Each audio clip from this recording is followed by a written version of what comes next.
basically overrides the terminal designation with the wire number. So it automatically does a lot of things for me because it also sorts my terminals, it organizes my terminals, everything. Now, when you're finished with the wire numbering, all you have to do run the reports. The reports will give you the bill of material, right? The bill of material, as you can see here, is automatically filled out. The terminal diagrams, here is my junction box, my terminal strip overview. Here it is. See, it organizes all my terminals. It tells you what's connected on the outside, all these push buttons, whatever. It's all listed here.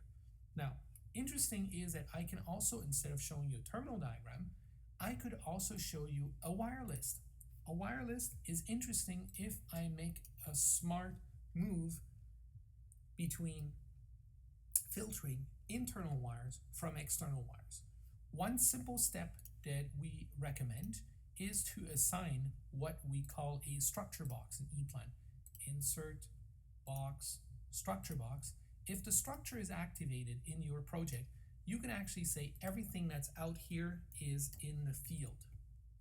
I could call it field, I could call it F, I could call it C1, conveyor 1, area 2, whatever.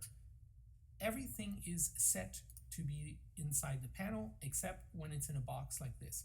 So here we have the motors that are out in the field, and we have here this junction box that is out in the field, including the push buttons we see here, right? So what happens is that all these items automatically get assigned to the field, which makes such a difference because if I rerun the same menu as before, generate project reports, I now have a field wiring and an internal wiring. The internal wiring list is to be given out to the electrician that will do the panel, the inside of the panel. The field wiring is very simple. This is everything that's out in the field.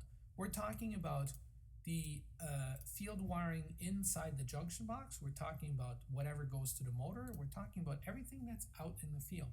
A nice split. You can count exactly what kind of wires you have, and at the end of the day, I can spit out automatically all my labels based on the same concept. Again, I can run here what we call the wire tags right through Clip Project. So this is an interface to the Clip Project marking interface.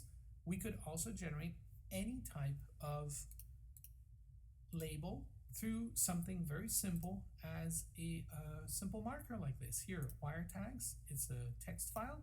You hand over that text file to your Brady labeler or whatever other labeler you have, generated automatically out of the box. And finally, but not least, is the generation of the PDF file. The PDF is a smart PDF, which means we keep all the smarts we have in EPlane in the PDF. Sounds interesting? Let's take a look. Here, we open the PDF.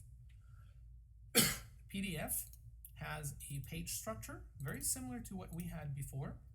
It has even the cross references. So basically, if I hover over an interruption point like this, I can click and click. It goes back and forth between the two cross references. Another thing it does, if you want to see more details, remember that part number that we picked for this guy? Here are the details about the part number. It even tells you the size, the component, where it is, everything.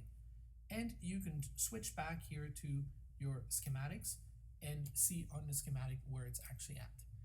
Another thing you can do if you want to mark up these drawings because there is something wrong, right?